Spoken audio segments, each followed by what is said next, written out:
নমস্কাৰ বন্ধুসকল, মই হীৰেণ।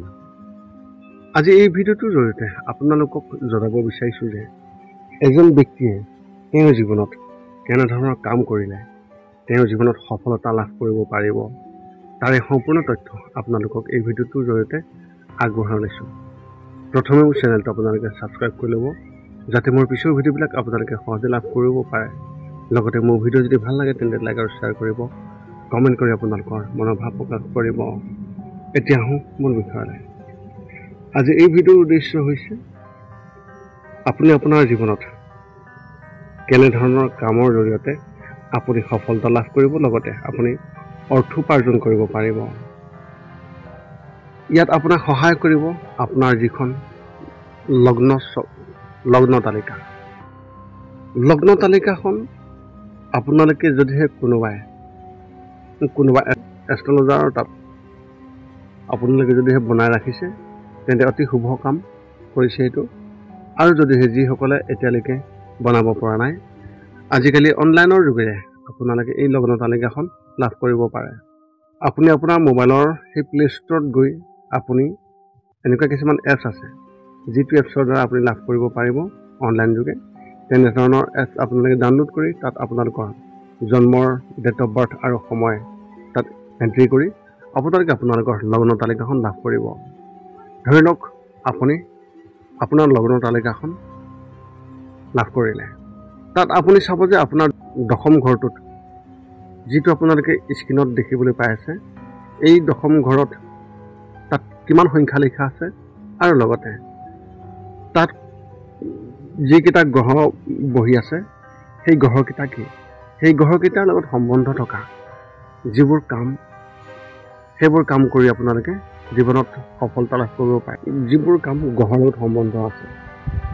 আৰু এই 10 নম্বৰ ঘৰ হৈছে কৰ্মস্থান। যদিও যুৱক যুৱতীসকলে নিজৰ আগ্ৰহ অনুসৰি নিজৰ কেৰিয়াৰৰ ক্ষেত্ৰখন বাছি লয়, কিন্তু জ্যোতিষৰ ভিত্তিটো সেই গ্ৰহবোৰৰ জৰিয়তে কোনটো ক্ষেত্ৰত কেৰিয়াৰ গঢ়িব পৰা যায় সেইটো জানিব পৰা যায়। ৰাশিফলৰ অৱস্থিত যিবোৰ গ্ৰহ, সেই গ্ৰহৰ ভিত্তিত আমি যিকেইটা কাম আমি কৰিব পাৰোঁ, সেই কামকেইটা যদি আমি কৰোঁ আমি নিশ্চয় সফলতা লাভ কৰিব পাৰোঁ। গ্ৰহৰ ভিত্তিত জানিব পাৰিম আমি চাকৰি পাম নে নেপাম, আৰু সেই চাকৰি চৰকাৰী চাকৰি হ'ব নে ব্যক্তিগত খণ্ডত হ'ব। যদি আপুনি বা আমি ব্যৱসায় কৰিব বিচাৰোঁ তেন্তে সেই ব্যৱসায়টো কেনেধৰণৰ ব্যৱসায় হ'ব, তাৰে সম্পূৰ্ণ তথ্য আমি আমাৰ লগ্ন তালিকাত আমি লাভ কৰিব পাৰোঁ। ৰাশিফলৰ এই 12টা ঘৰৰ ভিতৰত যিটো দশম ঘৰ কৰ্মগৃহ বুলি জনা যায়। যিকোনো ব্যক্তিয়ে কেৰিয়াৰত চাকৰি বা ব্যৱসায়ত যদি লাভ কৰিব বিচাৰে সফলতা, তেন্তে তেওঁলোকে দশম ঘৰৰ যি গ্ৰহ অৱস্থিত, সেই গ্ৰহৰ অৱস্থিতিৰ জৰিয়তে আপোনালোকে জানি আপোনালোকে কাম আৰম্ভ কৰিব পাৰে। এতিয়া আপোনালোকক ইয়াৰে সম্পূৰ্ণ তথ্য, যি 12টা গ্ৰহ আছে সেই গ্ৰহকেইটাৰ লগত সম্পন্ন থকা কামবোৰৰ সম্পূৰ্ণ বৰ্ণন আপোনালোকক আগবঢ়াইছোঁ। সৰ্বপ্ৰথম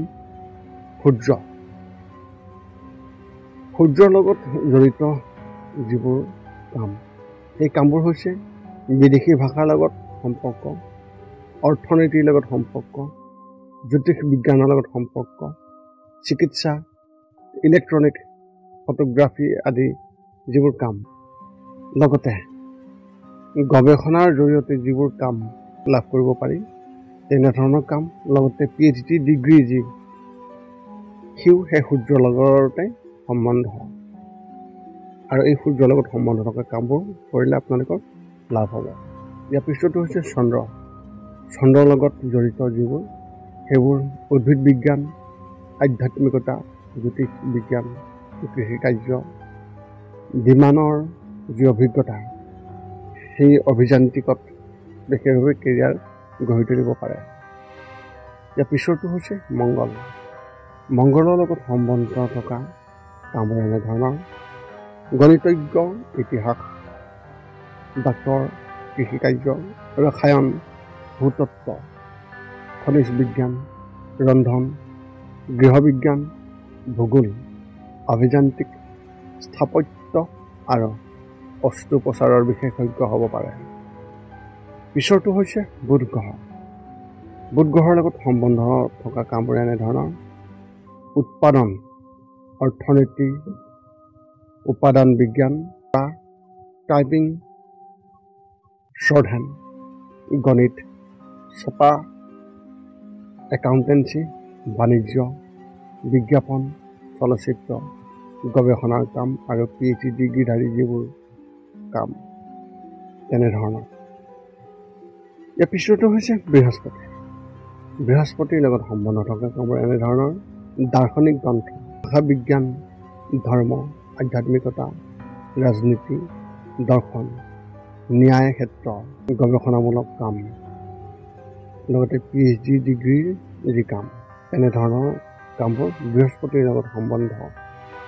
এতিয়া আহোঁ শুক্ৰৰ লগত সম্বন্ধ থকা কামবোৰৰ ক্ষেত্ৰত গায়ক, নৃত্য, চিত্ৰকলা, ৰসায়ন বিজ্ঞান, চলচ্চিত্ৰৰ উদ্যোগ, কবি আদিৰ যিবোৰ কাম, লগতে লাক্সাৰিয়াছ যিবিলাক বস্তু সেই বস্তুৰ যি ব্যৱসায়, কচমেটিক এনেধৰণৰ। এতিয়া আহোঁ শনিৰ লগত।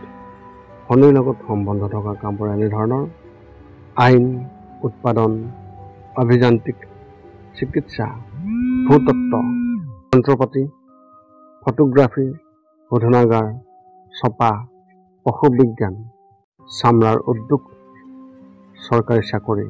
ইয়াত চামৰাৰ উদ্যোগ বুলি ক'বলৈ যাওঁতে যিবোৰ জোতা চেণ্ডেলৰ তেনেকুৱা ধৰণৰ যিবোৰ বস্তু তাৰ লগত সম্বন্ধ শনিদেৱৰ লগত। ইয়াৰ পিছৰ দুটা আছে ৰাহু আৰু কেতু।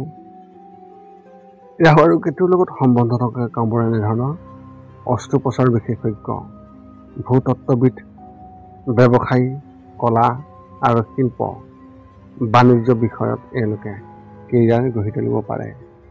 এই আছিল দশম ঘৰত অৱস্থিত যিবোৰ গ্ৰহ তাৰ লগত সম্বন্ধ থকা যিবোৰ কাম।